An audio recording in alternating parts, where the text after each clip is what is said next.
So with that, I'm going to pass it off to Jennifer and take it away. Thank you, Jan.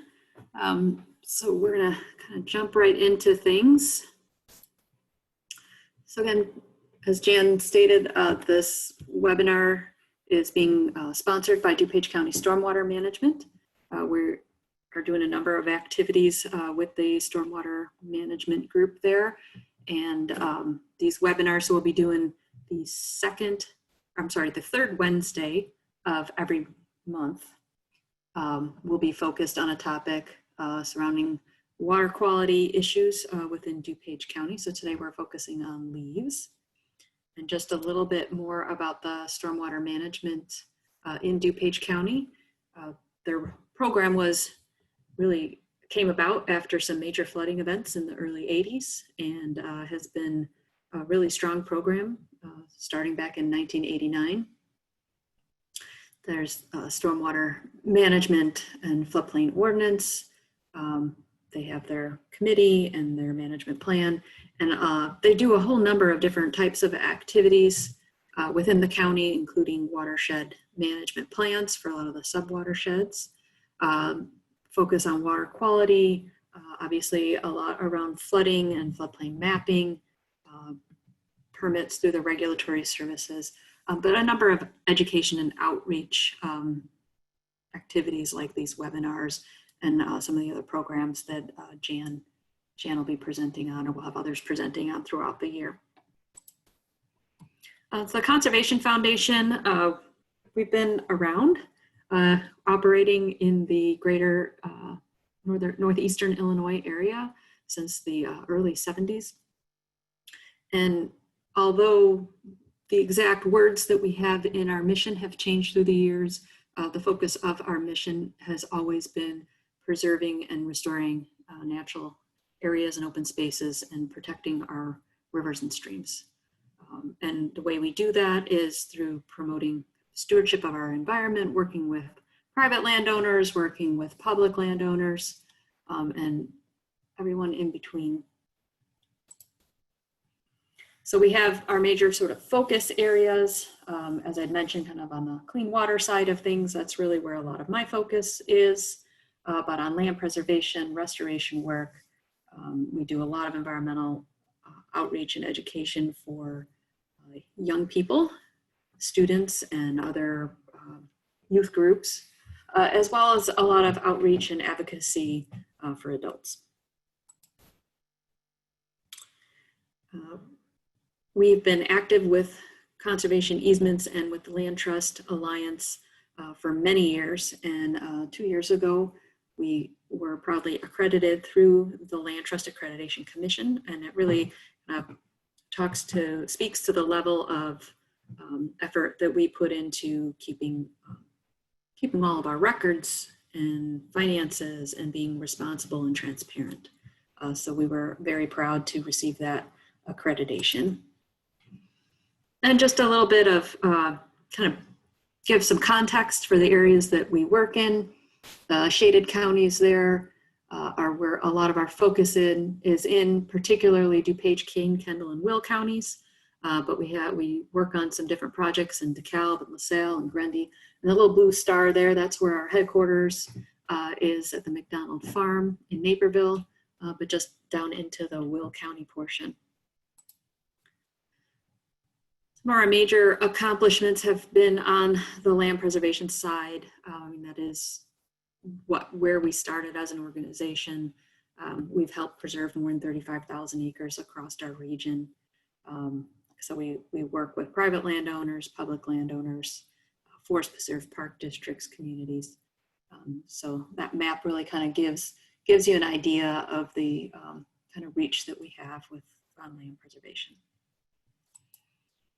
So I'm going to jump right into things here and just sort of a quick overview.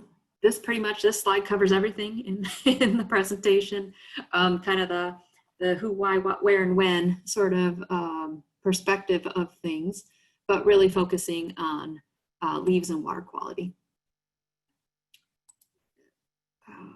Oops, went one too far. There we go. So kind of jumping right into into things here. I'm just moving some stuff around on my end so I can read my notes a little bit. So we're going to just jump right into the why. So why are we concerned about how fall leaves are dealt with? I mean, they're a natural part of our environment. They're, organic material. But it really kind of gets down to the fact that our streams, healthy streams, really can only handle so much. So they, can, in a healthy state, they can break down organic materials like leaves and other debris that ends up in the stream.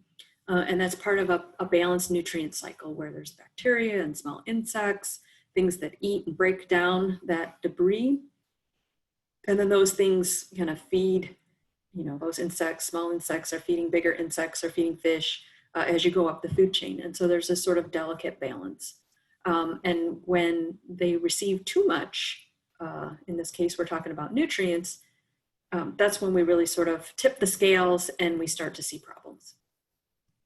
And so although nutrients come from many sources, we're really focusing today on what residents can do to help reduce the amount of nutrients in urban stormwater.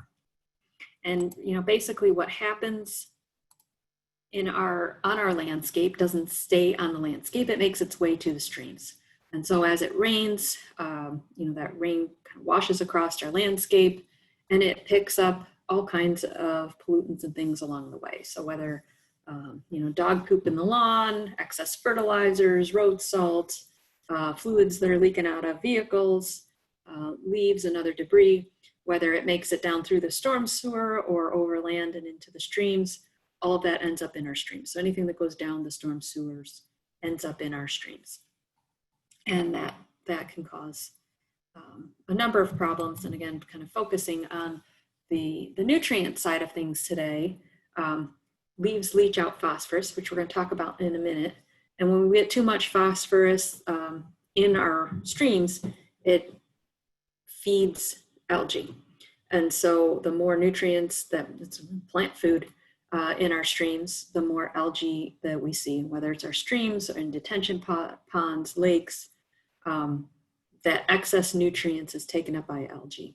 And that becomes a problem because as the algae grows and it respires and photosynthesizes, so kind of taking you back to biology class, it both pulls oxygen out of the water as well as puts oxygen back in the water, but it creates can create a very stressful kind of living condition for our aquatic life. So where you might have really high oxygen levels in the late afternoon, but they could go down to nearly zero in the early morning hours. And so that can be really stressful on aquatic life. And so that is where, we end up with, when we end up with those low oxygen levels, can lead to fish kills and just unhealthy, stressful conditions for aquatic life. So although they may be surviving, they're really not thriving. And so that has been kind of one of the reasons why we have such a focus on nutrients in our waterways. So as I had mentioned, the phosphorus leaches out of leaves. And so as leaves break down in the fall and it rains, so they're on the ground, particularly on our roadways, and it rains and the water washes through them, we end up with this kind of phosphorus-rich leaf tea, because the phosphorus is in a dissolved state can come out of those leaves rather quickly. And we know this through a lot of work that's been done up in the Madison area, both by Madison and the surrounding communities, and a big project with the U.S. Geological Survey over the last at least 5-6 years, where they've been looking at sources of phosphorus, particularly going into the lakes around Madison, and what that's doing to those lakes, the quality, water quality in those lakes. And so they really started looking at what was coming off of those leaves, how much phosphorus, and actually putting a number to it. And so what they found out was, if you look at the load, how much phosphorus goes into stormwater over an entire year, more than 50% of it is coming, of that annual amount, actually comes into the streams through stormwater in just the months of October and November. So that really allowed them to kind of focus on if we're going to look at how do we reduce nutrients in stormwater, to kind of get the biggest bang for their buck by looking at leaves and how can they reduce leaves. And so they ran several pilot studies looking at different ways to, how to get leaves off of the street.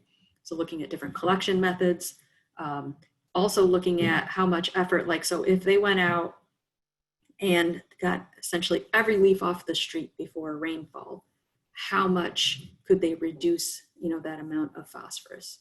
And realizing that that was not a realistic practice to get every leaf off, but to then be able to compare that to other levels of street sweeping and things like that. And then they were able to focus on, okay, within the resources that we have, what is the best approach here? And one of the things that they've been very active in over the last couple of years is actually working with residents to help them with this process. And so getting residents to sweep leaves up off of the street ahead of a rainfall.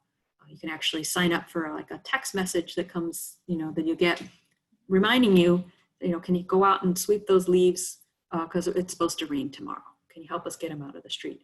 And they've found that they've been able, in areas where they've been really aggressive with this, they've been able to reduce that amount of phosphorus upwards of 80%. So again, they're really been very data driven on the approach. They're even looking at do we see different amounts of phosphorus coming from different tree types? They've had a lot of different research programs. And one of the other areas where this really helps us as we look at it from a community perspective is how you apply those limited resources. And so, maybe you do more street sweeping in the older parts of your community because those parts have more trees than say in newer parts of your communities. And so that, how you do that street sweeping at that time of year to get the biggest bang for your buck. But as you can see, and this is actually, I did this yesterday, put some leaves in some water and, it really didn't take very long to start seeing the color. And that color in the water does not necessarily represent phosphorus per se, but you can see that it really didn't take very long to start seeing that leaching process happen.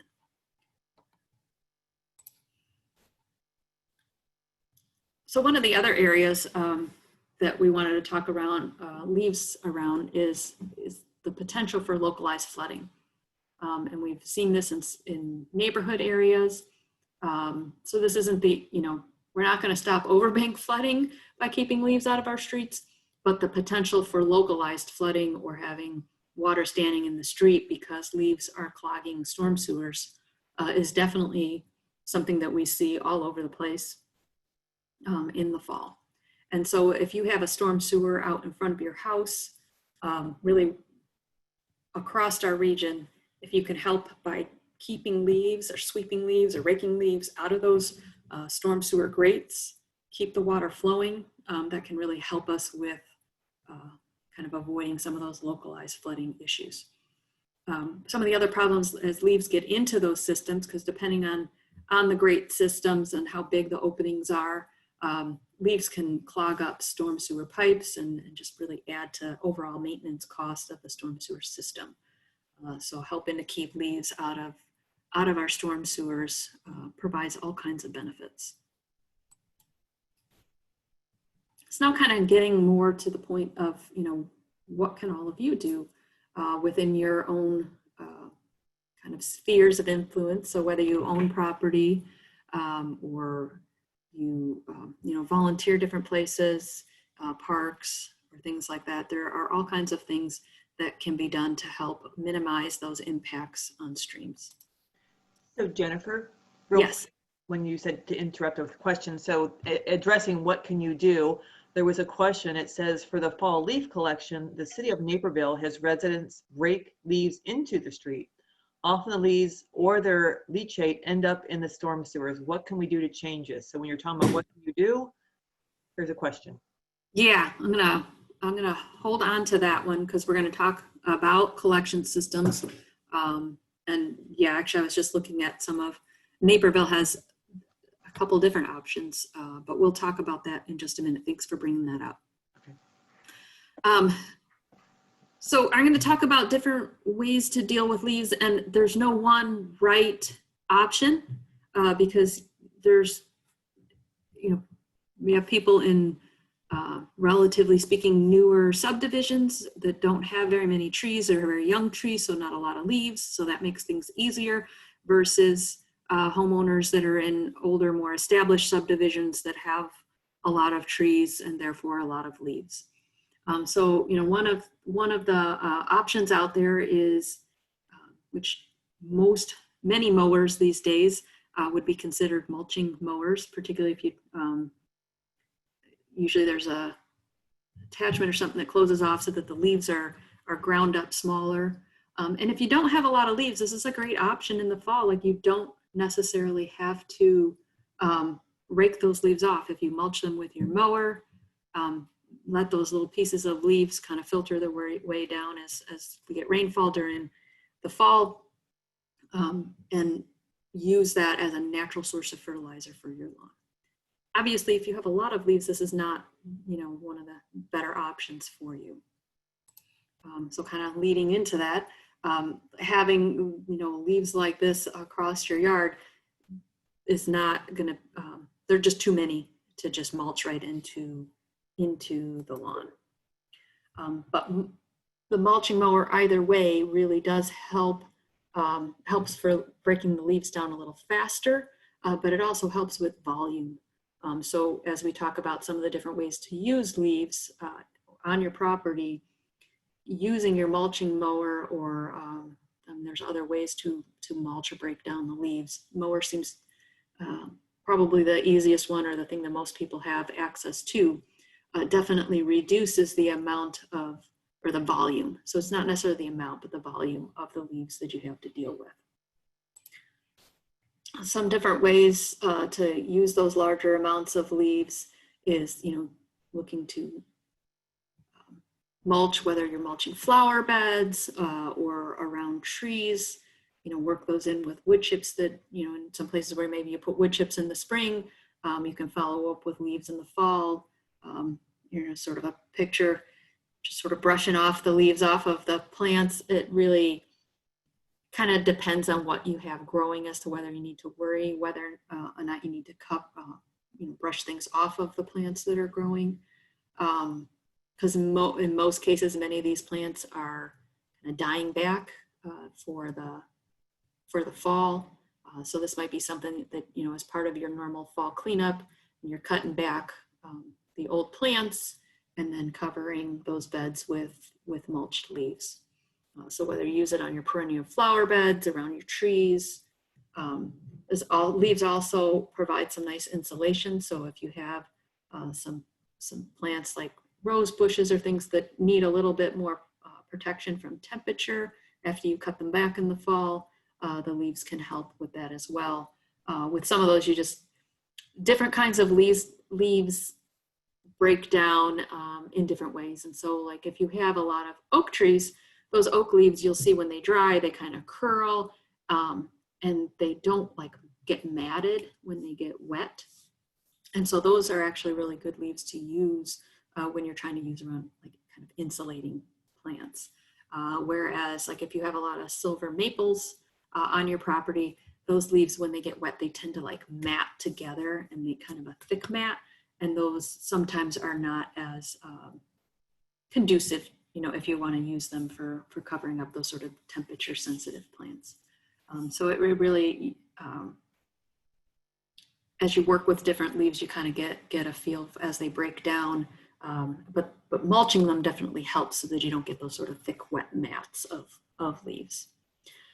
Leaves can also be added to your compost bin. And so if you've looked at some of the different, there's a lot of really good graphics and information online about building compost bins or using your compost bin, but the browns, those dried materials, are a really important component of a compost bin. So, adding that in with other plants you're cutting back in the fall, or your food scraps, the leaves are a good component to add to your compost bin.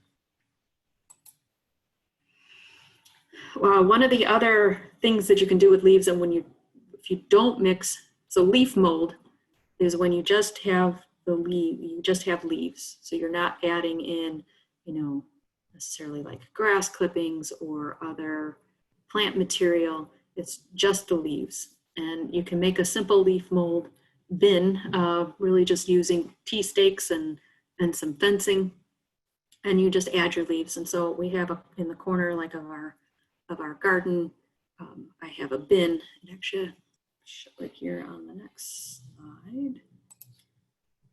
So this is the bin in the corner of my garden. I just have rabbit fencing kind of around a couple of times just to help hold the leaves in.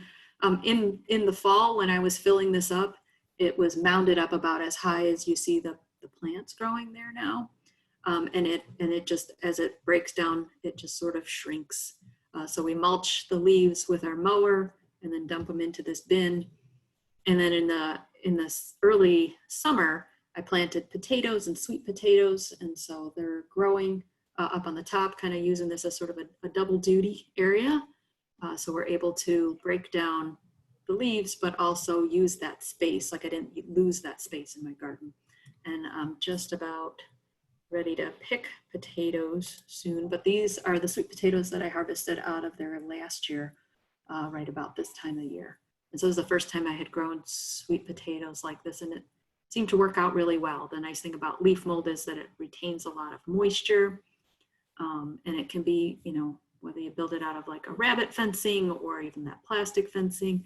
And then now as we're getting into fall and I'm about ready to start clearing out my garden, once I harvest the potatoes, I'll take what's left in there and work that into my garden soil. So that helps add that organic material to the garden soil, and also helps to retain moisture in the soil. So that's another really good use if you have the space. And again, if you have a garden. And so that kind of leads us into the next section here about fall leaf collection. So obviously, if you have either more leaves than you can handle for your property, or you're not much of a gardener and you don't have flower beds or you don't have a vegetable garden, then you really maybe don't have much use for leaves as like a mulch or compost bin or things like that. And so kind of look at the different options that we have in the region for leaf collection. So with loose leaf collection, it is kind of depending on the community you're in. And so this partly gets to Naperville. Depending on the community, or the question about Naperville that was there earlier, depending on the community you're in, they're going to ask for different things. Ideally, leaves would be raked to the curb, or behind the curb. This first picture here that's on the left, this is like Sirius Gold Star. This is not something that I see typically as I'm driving around, but these couple of homeowners here in a row did a really nice job of just piling up their leaves, getting everything out of the street. This is ideal. It's not necessarily realistic across the board, but this is where we want to be. Unlike the picture on the right, where the leaves were all just pushed out onto the street. And this is in my community, and here they do request that the leaves are to the curb. The township comes and picks them up, and their process is when they come to collect the leaves, they actually have their staff out, and they have a couple of different ways that they pull the leaves off of the parkway area and into the street, and then they collect them in the street. And that's where I think the collection method is where things vary by community. So some communities, although this picture's not from our region, just because I haven't gotten a good picture yet from a community that uses a vacuum truck like this, but there are a number of communities that do have a vacuum system where they use the vacuum, whether it's in the street or in the parkway, they're able to just sort of vacuum them as they come. I know in the township that I live in, they actually have like a little bobcat set up where they come and they have a big rake thing on the front of it, and they pull the leaves out into the street, and then they scoop them up and put them into a truck. So it kind of depends on their the equipment that they have and how their staff work to do it. I think the question with Naperville, so they have two options where you can either bag your leaves, and they have collection dates where you can put your leaves out with no sticker on them and they'll come and collect the bags. And then they have like 3 different collections where they'll do curb pickup. I think the reason why they still offer both that way is just pushback that they get from residents. Obviously, if you don't have a whole lot of trees, so you don't have a lot of leaves, putting them in bags isn't a big deal. Some parts of the community where there's lots of trees and lots of leaves, putting all the leaves into the bags is a challenge, potentially for some homeowners. The reason why they're in the street, I'm not entirely sure. We're hoping that as we look at the studies that were done up in Madison, through some of the other organizations that focus on water quality in the region. So there's a number of watershed groups like the DuPage River Salt Creek Work Group and the Lower DuPage Watershed Coalition, Lower Des Plaines Work Group or Watershed Group, and others that are looking at developing plans that address nutrient reduction. And so looking at all the different places where we can reduce the amount of nutrients coming into our streams, both on the wastewater side of things, as well as on the non-point source or stormwater side of things. So out of that process, there will be some recommendations, more than likely around leaf collection. And those recommendations will be, made to the communities within those watershed areas. And that may be what pushes different communities to maybe change some of their practices. Particularly because we have that data from Madison, which Madison is a very similar environment to what we have here in the Chicago area as far as rainfall and the types of trees we have, and that, that data that they've collected there is very applicable to here. And so if we can show that by making these types of changes, we can make these types of reductions, we're hoping that that will help open up some of those discussions.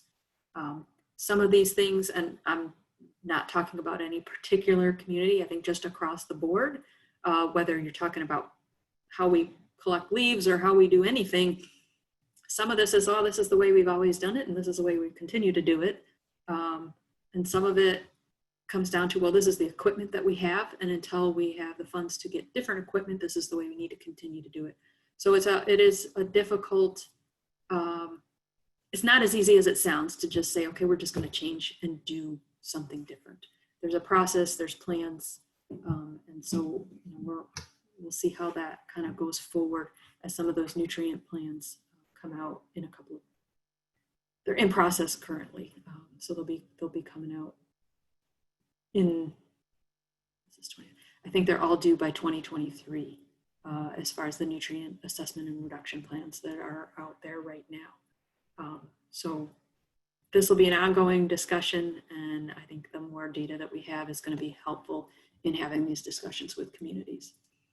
But back to kind of this part of the discussion at hand, we are encouraging people unless their community asks them to do so differently, to keep the leaves off of the street behind the curb.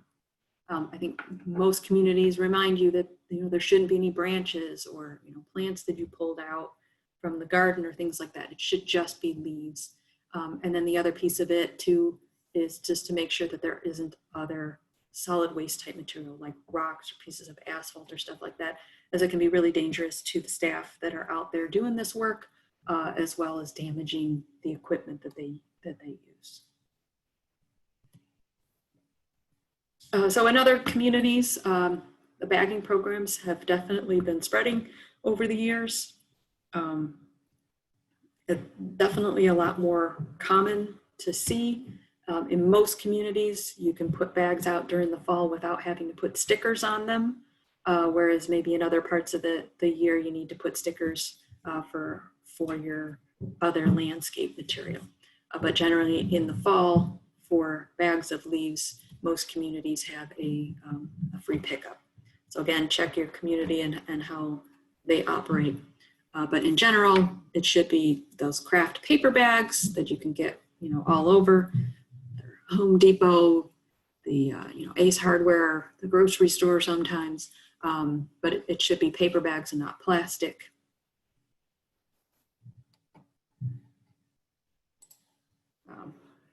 But again, kind of getting to the key messages sort of out of this discussion today is that when we leave leaves in the street, they are a major source of phosphorus in urban stormwater.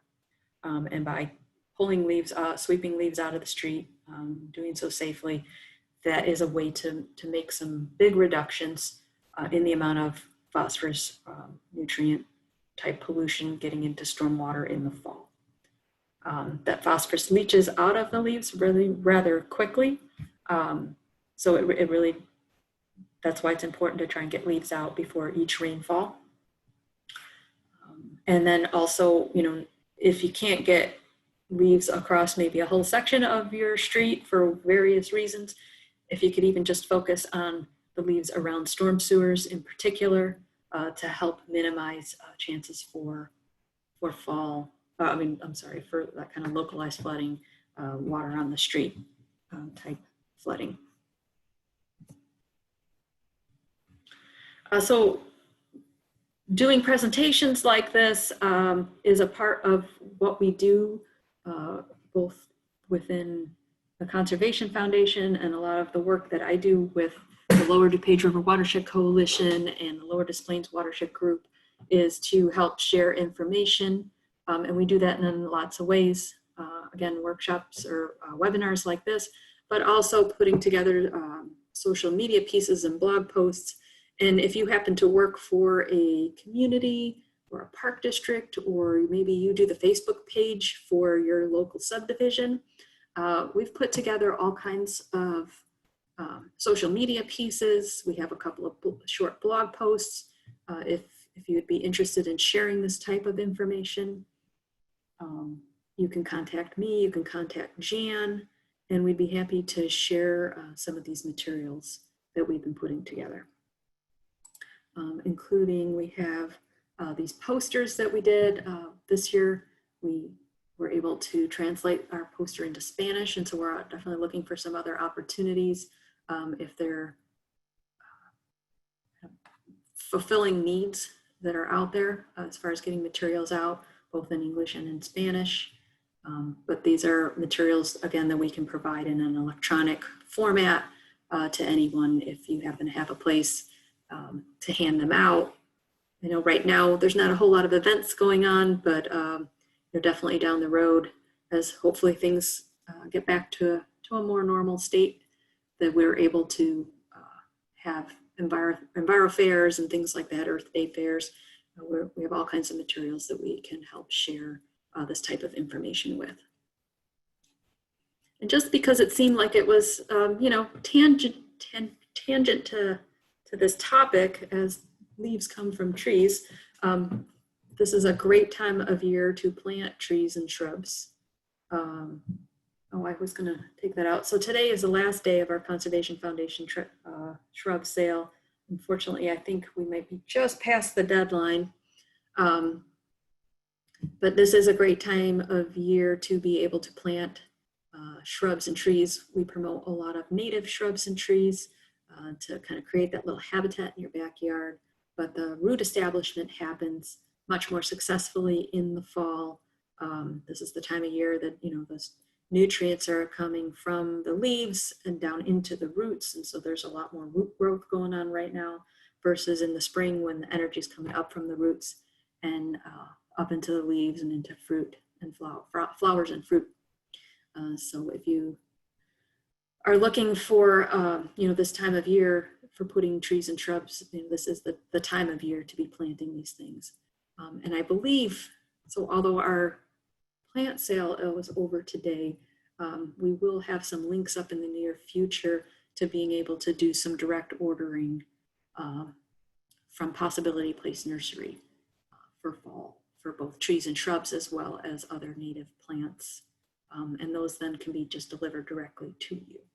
So keep an eye out for that, and I'm sure Jan will share that information when it becomes available. So that is the end of my discussion on leaves and water quality. I want to again thank DuPage County for sponsoring the webinar series, and this kind of being the inaugural kickoff to that. And I'm going to put my contact information up here, and I'm going to kind of turn things back to Jan as far as giving me any questions that came up. Thank you, Jennifer, for that. And also I want to mention before I get into the questions, and there are also some comments recommending how to compost your leaves. For those of you in Naperville, I know the city of Naperville has an adopt-a-drain program. So if you want to clear the leaves before a storm or 4 times a year, you can do that and adopt a drain near your home. And you go to the Naperville Public Works Department's website and just type in the search adopt a drain, and all the information comes up there. So, so thank you, Jennifer. And also I wanted to, if you're interested also in cooperation and partnership with DuPage County Stormwater Management, we have storm drain medallions. So if there's any group or organization out there in the DuPage County area that would like to place a medallion, what it does, it says no dumping drains to river or stream. So you put it on the curb. It's like a heavy duty plastic medallion that goes on the curb adjacent to the drain to let people know that the water that goes into this drain is leading directly into a river or stream.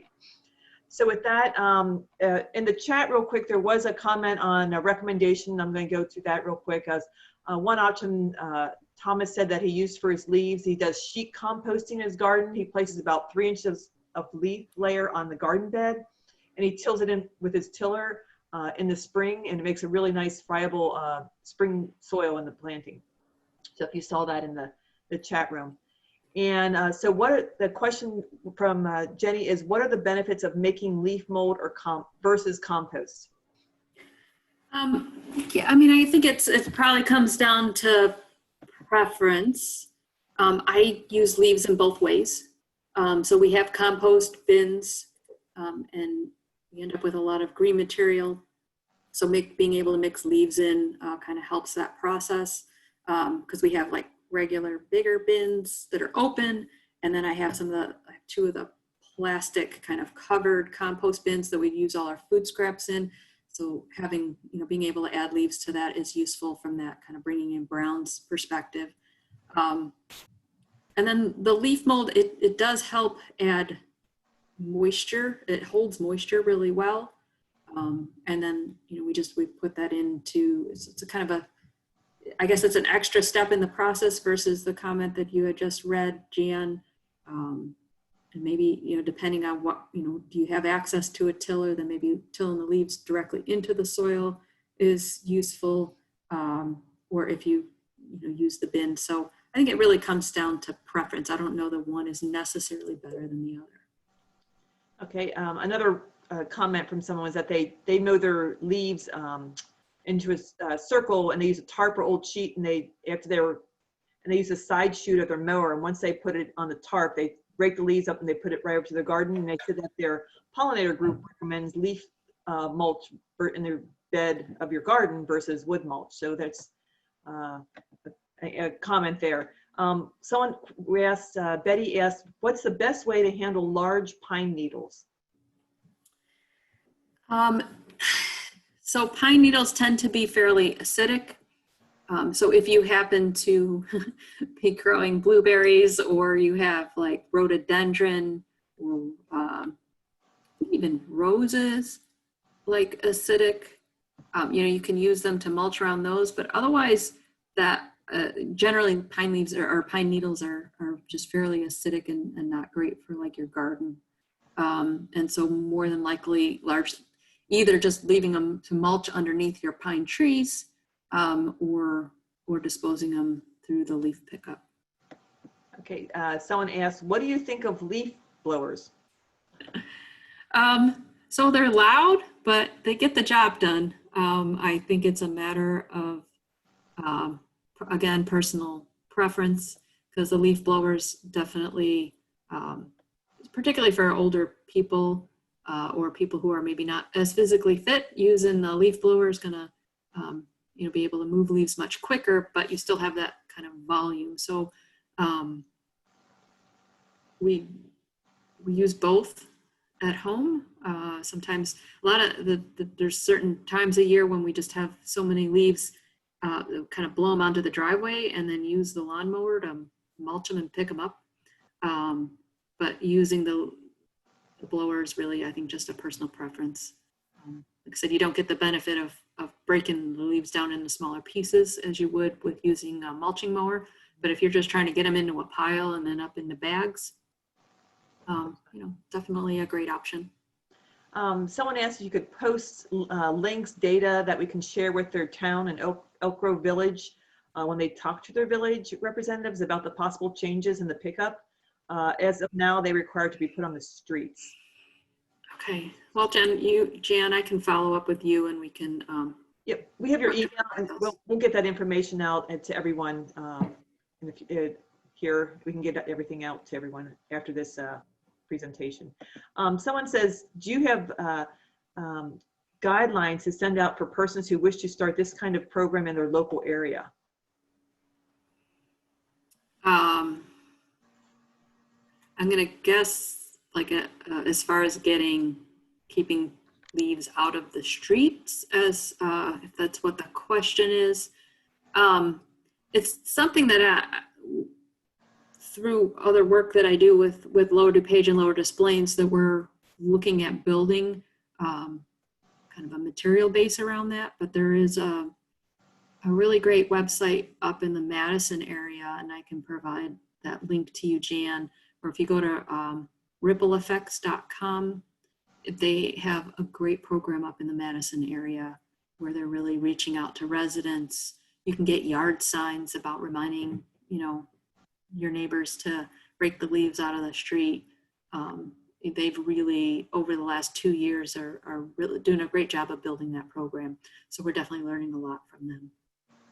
Okay, thank you. And then says, does mulching the leaves greatly reduce the amount of phosphorus?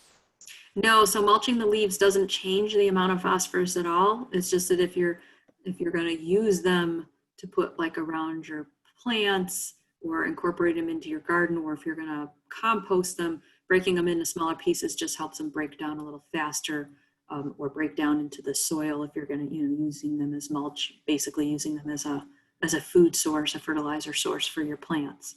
But breaking them down into small pieces doesn't do anything to reduce the phosphorus. Okay, the next question is, can we download the graphic with the leaves in storm drains? So if I have photographs that I took, so there's a number of photographs that were in there of just as I drive around as I drive around throughout the year, I'm always looking for different photos to use for presentations. But there is the poster and stuff like that we can make available. Okay, yeah. And you have, and Jennifer's contact information there is on the screen too, if you need that, if you have questions when we get here. It said, is it recommended to mulch oak leaves that fall under a woodland yard area, or is it better to simply let the oak leaves, leave the oak leaves as is without mulching in that woodland area? Yes, so if you have a stand of oak trees and it's just like you have woodland plants coming up underneath them, just leave the oak leaves there. If you have a lot of leaves out in the rest of your garden or rest of your yard, you can put some of those, so it all, again, just gets to how many leaves you have. So if you have that like corner of your yard and you have woodland plants, and, the leaves that fall on it, and that's great. But it's really probably not recommended to take the leaves from like the rest of your yard and you have a ton of other leaves and piling them all on top of that woodland garden area. There's probably too much and you end up with just too thick of a layer.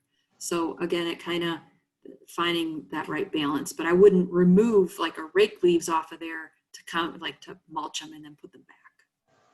Thank you. Okay, so the next question is, other than a lawnmower, what is the best way to break down leaves before adding them to flower beds for the winter? I mean, there are some other sort of, and actually I think there's another comment I'm looking at the questions as well, Jan, of somebody says they have a mulching leaf vacuum that they use for the leaves in their yards. I think just kind of doing a search on, doing a Google search on mulching leaves. Even when I was looking yesterday I was looking for a few other pictures or illustrations, and there are a couple of other options that I've seen out there that kind of like the leaf blower, but working in reverse, being able to suck up leaves, but then also having a mulching part to it. And I've seen on some of the, well, like a riding lawnmower where you can collect normally you'd be collecting grass, but you can collect the leaves that way, or even a bag, mower on your bag on your mower.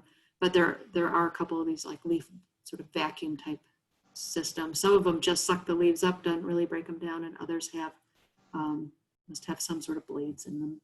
So yeah, because I can attest, we have it reverses. It blows leaves, but it sucks them up. So we actually put it in the fall, we put on the attachment where you can suck the leaves up, and there's a bag attached to it, and it mulches the leaves, and we take all those leaves and we put them in our garden.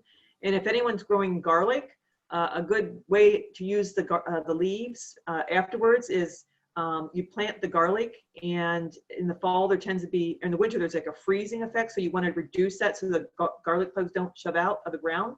So we actually pile a deep layer of leaf mulch. So if anyone's growing garlic, a great use for your leaves is using leaf mulch in your yard. Mm-hmm. So someone else, the next question is just to clarify, mulching doesn't reduce the amount of phosphorus, but does it reduce the total amount of phosphorus that gets into storm water because the phosphorus is getting incorporated into your lawn and garden?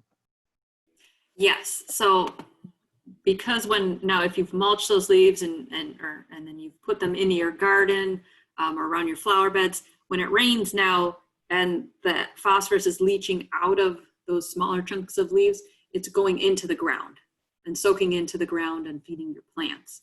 Versus if those leaves, whether they're mulched or not, are on the street or on your driveway in any hard surface, when it rains and the rainwater washes through the leaves, that phosphorus is leaching out into that water.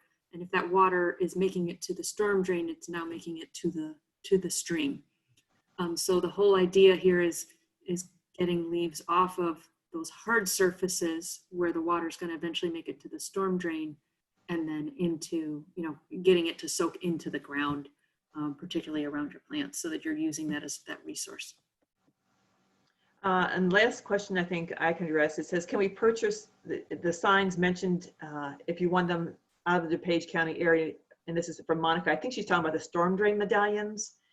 And this program is sponsored by DuPage County Stormwater Management. Therefore, we can only use them in DuPage County, but you can go online and look up the company, and I don't recall what it is right now, and I can send that to you also. But there's a company where we order the medallions, and you can get a pack of them with adhesive glue and the instructions to put them on the drain. So you can do that, or maybe there's another organization outside our area that can possibly offer those also. You might to other not-for-profits. And Jan, I mean, just to follow up on that, if you were to do that, you should definitely talk with your local public works folks, because I know that's like through our program, we do get permission from all those communities prior to going out there and affixing those medallions. Yeah, because some communities actually have it they had it stamped on their drains themselves that it goes right to the drain, so they don't need them. And others want to know so that they can track where they're at. And other communities also want to know too, in case they're doing road construction, they don't want you installing those, and then they're going to have to be taken out shortly. They'd be taken, out possibly when they do the construction or remove curbs in the area. Someone asked, just curious, are there insect eggs on the leaves that can get killed during mulching? Yeah. So my guess is that the answer could possibly be yes. But more than likely, a lot of insects are at that time, in the fall time of year, are either laying their eggs like into bark or into the soil.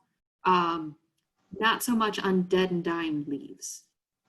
That being said, when the leaves do, kind of fall to the ground and pile up, which is a good reason to have leaves, like, if you have those little woodland plant areas and you just let the leaves fall and let them kind of do their natural thing, that is definitely a place that caterpillars, like, everybody knows the little woolly bear caterpillar that has the brown and the black kind of big fat stripes on them.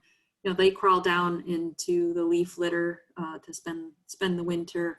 There are definitely a number of moth species that crawl down into the caterpillars will crawl down into the leaf litter to make their chrysalis.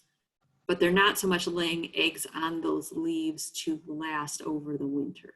A lot of times those eggs would be more, like I said, in the bark or actually into the kind of stalk of a plant or stalk of a branch or something, not so much on the leaves. So there is another reason, though, to leave the leaves as far as putting them around, your particularly your native plantings, and that is that it does provide some good habitat over the winter for insects. Jennifer, there's a question in the chat also. It says, someone asked, is it okay to use leaves with spores on them? Yeah. Bottom line, yes. Yeah. Mm-hmm. So at this time, don't see any more questions. We'll get that information out and the links to everyone that was asked on the chat. And with that, I want to say thank you for attending. And again, the next webinar is next Wednesday, and it's about the migration. And the other one with the DuPage County Stormwater is October 21st. Thank you so much for everyone attending. Mm-hmm. Thank you. Goodbye. Thank you. Thank you, Jennifer. Mm-hmm.